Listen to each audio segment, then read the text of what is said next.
From the Cronkite studios in downtown Phoenix, this is Cronkite News. New revelations tonight about the grisly discovery FBI agents made when they raided a body donation center in Phoenix. Figured the best way to find someone is to look for a heat signature. Plus, rescue crews turning to technology to respond faster and with less risk. And the ASU hockey team is heading to China soon. For one player, the competition will be extra special as he plays in his home country just minutes from his family's house. Cronkite News starts now. Good evening and welcome to Cronkite News on Arizona PBS. I'm Kevin Thompson. And I'm Gabriella Collage. Thank you for joining us. We're learning new details tonight about a gruesome discovery that FBI agents made 5 years ago when they raided an Arizona body donation company. According to newly released court documents, agents found remains from different bodies sewn together in a Frankenstein manner and buckets full of limbs and heads. Cronkite News reporter Tanaya Williamson is joining us now with more information on what this looks like for other body donation companies going forward. Tanaya? This morning, we visited Research for Life, a whole body or donation organization located right here in Phoenix. The CEO says he shared his thoughts on the case and what he thinks it could mean for this industry going forward.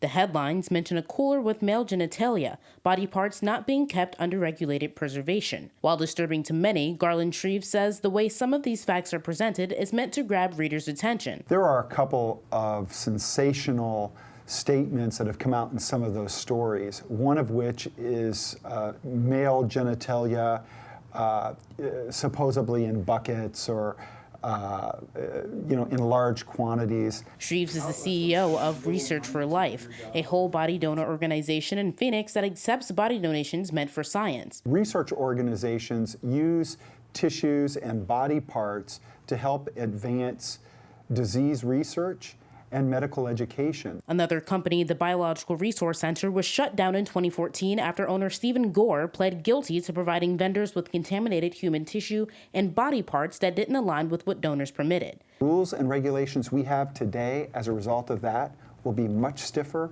much harder, and be less attractive for people to want to violate them. Despite these recent revelations, Shriver says he hopes people will continue to donate their bodies in order to advance science and help in the medical field.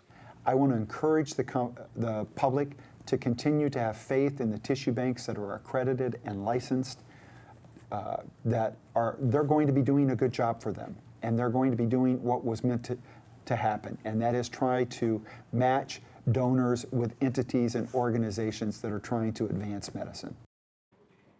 Arizona is a regulatory-free zone for the body parts industry, with at least 4 body donation companies currently operating in the state. Live at the digital desk, Tanaya Williamson, Cronkite News. The museum fire burning near Flagstaff grew overnight to nearly 2,000 acres. It remains only 12% contained right now. Crews who continue battling the blaze say they expect the dry and hot weekend ahead to just make matters worse. The wildfire had forced the evacuation of about 24 homes earlier this week, but those families have since returned. Officials do not know what caused the fire, but say it was not due to lightning. Senator John McCain's widow spoke about human trafficking at the National Governors Association's summer meeting in Utah yesterday. The annual event gives governors a chance to meet with colleagues and discuss the issues with their constituents face to face. This year, they focused on ways that the state governments can work with law enforcement and others to combat human trafficking. So Cindy McCain talked about the work her organization is doing. It is everywhere, and these kids are domestic kids.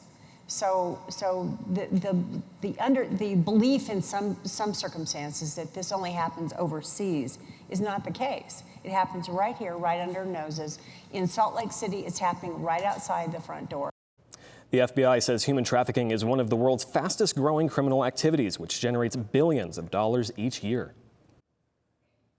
Developing now, some migrants in Mexico who want to start the asylum-seeking process are using a new way to help each other. As they wait to enter the U.S., each of these tiles represents a migrant in San Luis claiming asylum. Some have been checked, but hundreds still wait patiently. The Casa del Migrante shelter currently houses 40 migrants, so they don't have to wait in the blazing hot sun and risk a potential health outbreak. It's good to have this setup because the frustration and desperation. People will cross illegally, but we have our numbers and it's important to do it the legal way. Local media out to Border Patrol officials to see if they're sending asylum seekers back to Mexico, but there's been no response. Rescue missions are dangerous, both for the person in need and for the rescue team, especially when helicopters are used. But things are changing. ASU students developed smart drones, a device capable of monitoring areas with infrared cameras. The new drones will minimize the risk for both parties, and rescuers will be able to act faster to save lives. Take a look. The National Park Service says every year they have to make over 200 search and rescue missions into the Grand Canyon. Justin, Matthew, and the rest of their team recently started using drones on these missions. They're continuing to develop their program to see if drones can respond faster and with less risk. Drones are becoming a very integral part of search and rescue. It's another tool in our toolbox to help us reduce costs and cut down on the time. Most drones do not have the technology that is needed for search and rescue. And that's why Arizona State University created the Innovation Challenge as a way to develop smarter drones. 18 teams were each awarded $3,000 to design their systems. After reviews from government and industry reps, the list was narrowed down to 8. Maxwell Lombardi is one of the students at Arizona State University working on upgrading these drones. We figured the best way to find someone is to look for a heat signature. Whether it's really hot out, they'll stick out as being cold, or if it's really cold out, they'll stick out as being hot. So we looked into infrared cameras. So we built our entire drone around that, making sure that everything we put on the drone could either enhance or complement the camera itself. We want to make sure that the folks that are potentially using these systems are involved in the development and demonstration of those systems. If there's a potential for them to actually utilize these at a later date, they know everything there is to know about the system. They feel a sense of ownership because they've helped design, develop, and field this system, but also that the system is designed specifically for the needs that they have. Newer, better drones might also help when natural disasters strike around the world. In 2011, I was stationed in Okinawa, Japan. Got there the exact same time the tsunamis hit. So we were part of the cleanup crew. This was a perfect example of an urban operation where our drone would be perfect for. It could have gone into the reactors, search for people, search for hotspots. So by being able to create these robots that can go out and act essentially as 100 humans in one go, we can, one, protect the lives of people going out to look for people, as well as find people that are lost and stranded quicker. The winning team presented a system weatherproofed with a lightweight coating that doesn't overheat. The drone has no problem flying in rain or wind. Stargazers, get ready. The first meteor shower in nearly 3 months will light up the skies Monday night. And get this, there won't be just one. Weather experts say there will be dueling meteor showers Monday night into Tuesday morning, with 20 to 25 meteors visible per hour. While you may see some in the city, light pollution will play a part. So for the best view, head to a dark sky park like the Grand Canyon. And tossing things over to Ryan Sundin now, let's have a look at our weekend weather. Ryan? So it's going to be another hot weekend in the Grand Canyon State. For us in Phoenix, it's 100. But if you want to get a little bit cooler and a little bit nicer weather, it's 88s around Prescott and then all the way to 82 in the Grand Canyon. But in our neck of the woods, we have 93s, and at noon, it gets all the way up to 105. So Saturday is going to be a really hot day, so we need to stay inside or just try and keep cool. If you do go outside, keep a wet towel by you so you could cool down. For the rest of the week, we're going to start cooling down off after Monday, but there are going to be some thunderstorms on Monday, so watch out for that. It's going to be 110 throughout the weekends. And then on Tuesday, Wednesday, it's finally going to start cooling down because we have 98, but there's going to be scattered thunderstorms in the AM. So look out for those, and then we go up again from Thursday, and then 106 on Friday. Live from the Weather Center, I'm Ryan Sundin.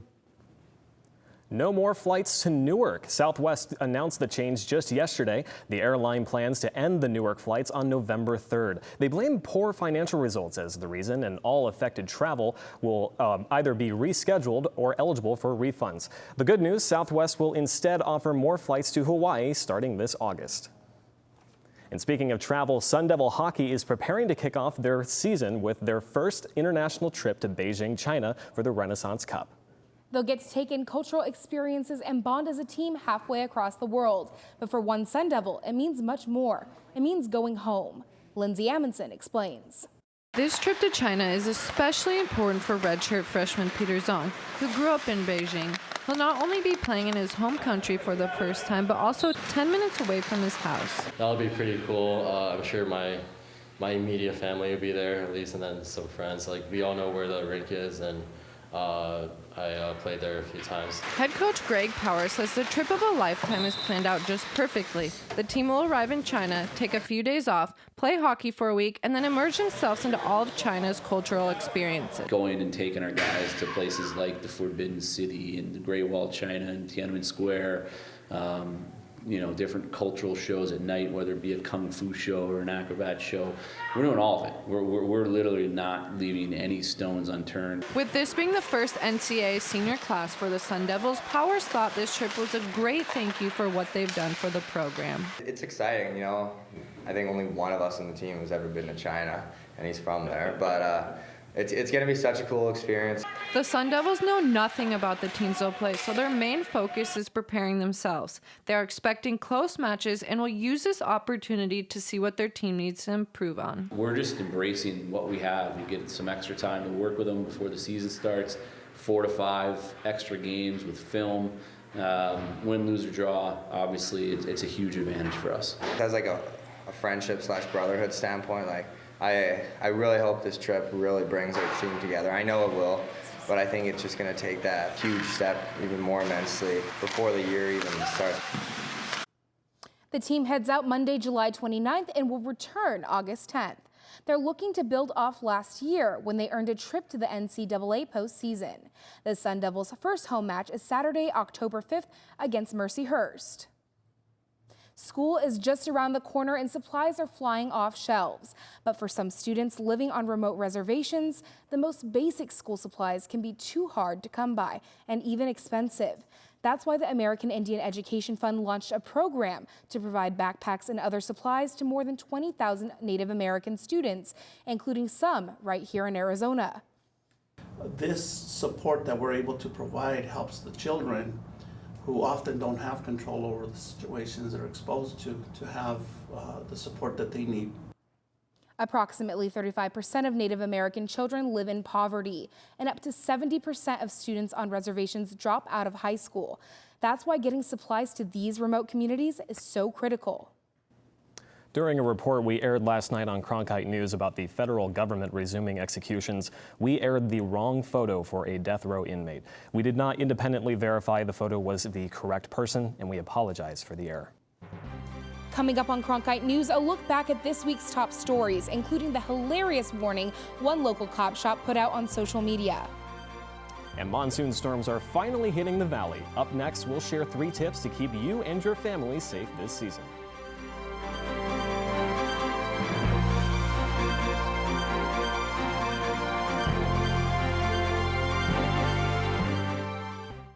I'm Judy Woodruff, anchor and managing editor of the PBS NewsHour. The journalists of tomorrow face a fast-changing media landscape, but quality news remains vitally important to our communities, our country, and our world.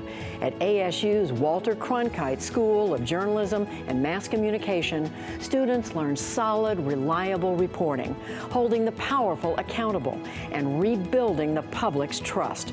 The Cronkite School and Arizona PBS, preparing the next generation for a stronger future of journalism. Cronkite Noticias is the Spanish-speaking division of Cronkite News, covering topics such as economics, education, sustainability, immigration, and border relations. Cronkite Noticias strives to serve the Spanish-speaking community in Arizona. Under the guidance of prominent Spanish-speaking professionals, students at the Walter Cronkite School of Journalism develop content for our broadcast partner, Univision, as well as on Facebook and Twitter. Explore Cronkite Noticias at cronkitenoticias.azpbs.org.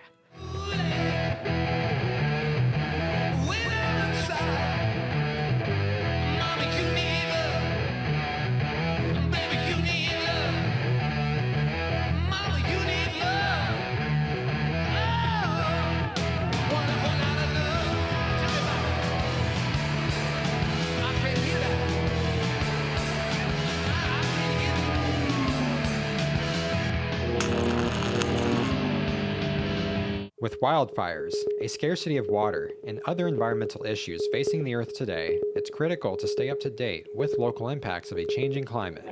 That's why we created Elemental, covering sustainability, a multimedia collaboration between public television and radio stations.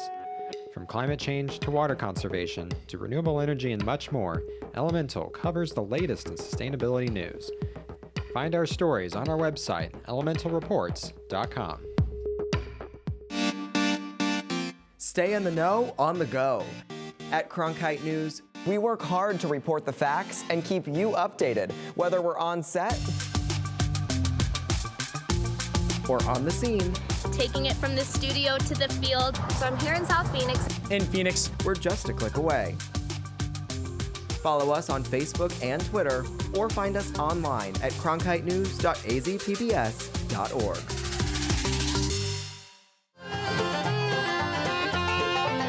All of its children had come to the Mother Church of Country Music. It was almost like a badge of honor that you had to bring your culture with you to the table. That's why Bob Wills and his guys brought us Western music.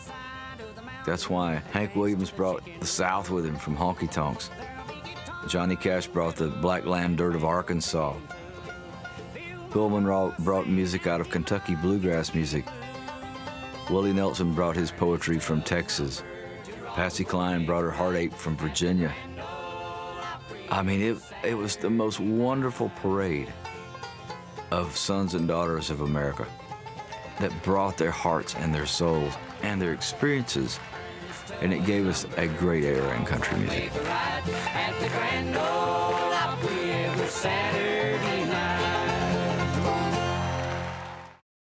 Welcome back to Cronkite News in Review. Tonight we're highlighting some of the top stories of the week. We begin with the VA scandal. It's been 5 years since Phoenix made national headlines when reports surfaced saying workers were falsifying records to make it look like veterans were treated quickly, when in fact, some waited months for care. So what's happened to wait times at the VA since then? Cronkite News reporter Julian Parras has the details from our Washington bureau. Today's hearing before the House Veterans Affairs Committee had none of the fireworks of hearings 5 years ago, when the Phoenix VA wait time scandal first broke. That's because VA officials and lawmakers agreed that things, for the most part, are getting better. We have a lot of work to do still, but we are on a great trajectory, as our veterans have been telling us that they are more than 77% of them are satisfied and they trust us. Boyd said wait times for many VA services now rival or beat those of private practices. Critical referrals to a specialist that used to take almost 20 days now take 1.4 days, she said, well within the target of 48 hours. Boyd wasn't the only one praising the VA's progress. One senior committee member said the numbers of what the VA has been able to accomplish speaks for themselves. Last year alone, VA completed more than 1 million more appointments than it had the year before. In many cases, those appointments occurred faster within VA than they would have in the private sector, according to the Journal of the American Medical Association. But some lawmakers are still skeptical of the numbers. Why don't you measure wait times from the time the veteran asks for an appointment and the time he or she receives an appointment? That's the only answer I want. Why is it that you don't measure it that way? An expert from the Government Accountability Office said the problem of wait times has dogged the VA for years. While the agency has clearly made progress, she said, it is an ongoing struggle.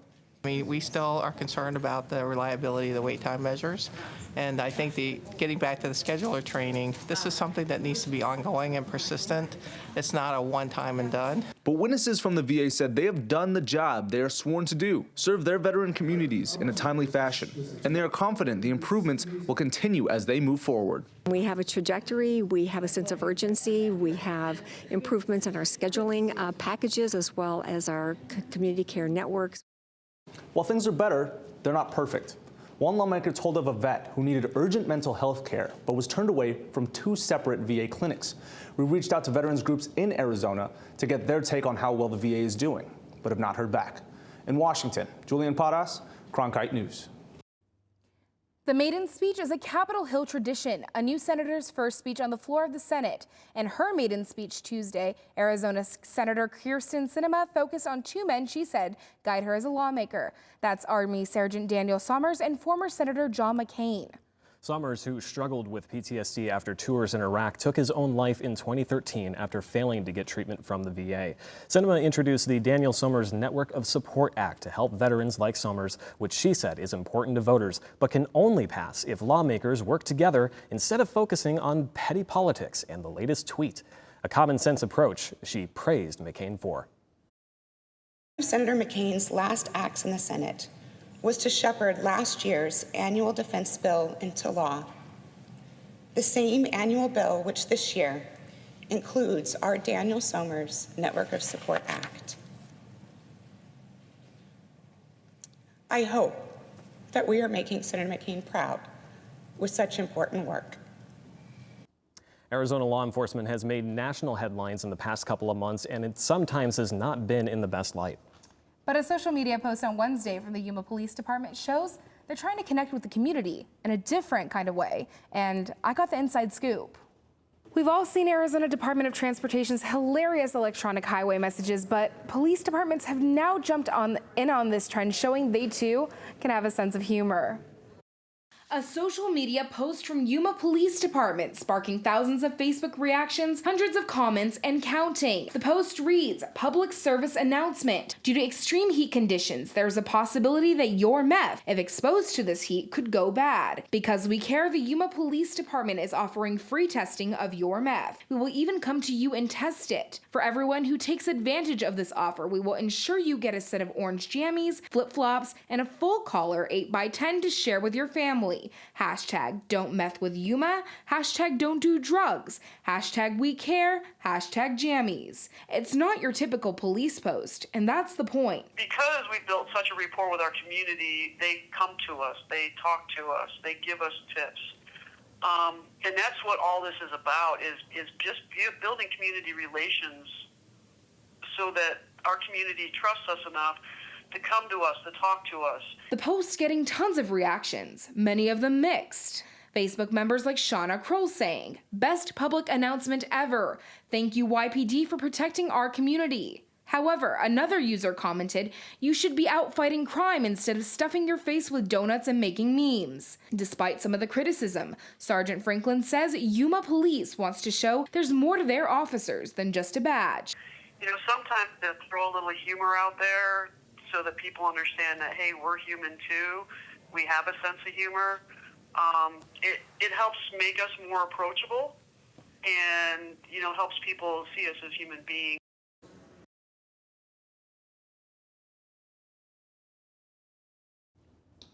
Sergeant Franklin says the reactions to the post continue to come in, and the offer for anyone to have their meth tested still stands. That's a great story, Gabby. Well, we finally saw some monsoon storms this week, which was exciting, but the monsoon can produce dangerous lightning, destructive winds, and torrential downpours in mere minutes.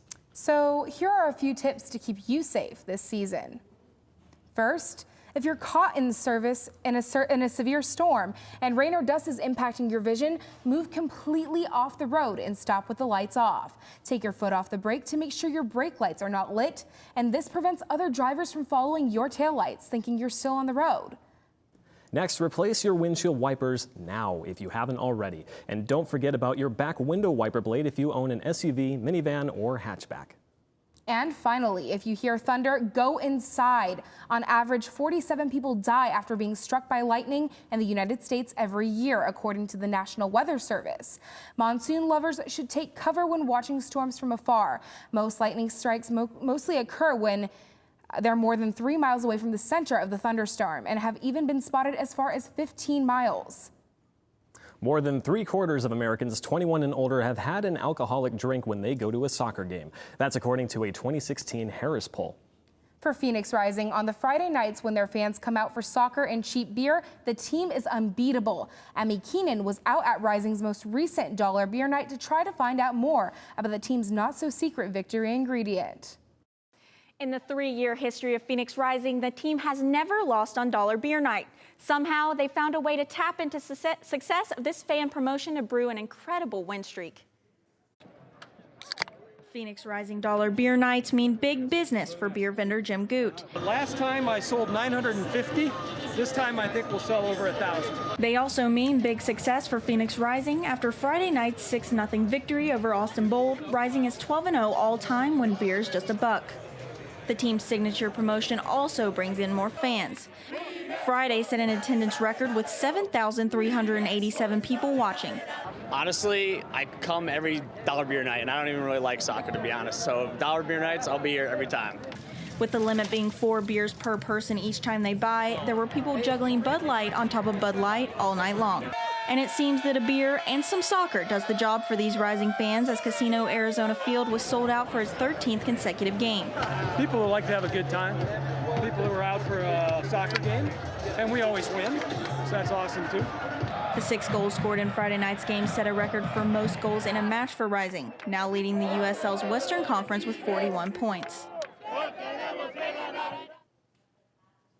Phoenix Rising said they sold the most Bud Lights in club history on Friday. When a fan on Twitter guessed the number of cans at 8,000, Phoenix Rising VP Sam Doer said that he couldn't share the exact number, but that the guess was, quote, way too low.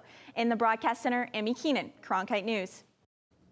Cronkite News is proud to be the news division of Arizona PBS. Here's what's coming up next. On the next Arizona Horizon, it's the Journalists Roundtable. Maricopa County Attorney Bill Montgomery interviews for a nomination to the Arizona Supreme Court, and state officials prepare to address recreational marijuana before a citizens' initiative gets there first. I'm Judy Woodruff on the next News Hour. From a tiny desk concert win to international virtuoso, the journey of violinist Galen Lee. That's Friday on the PBS News Hour. That's it for Cronkite News tonight. Have a great weekend.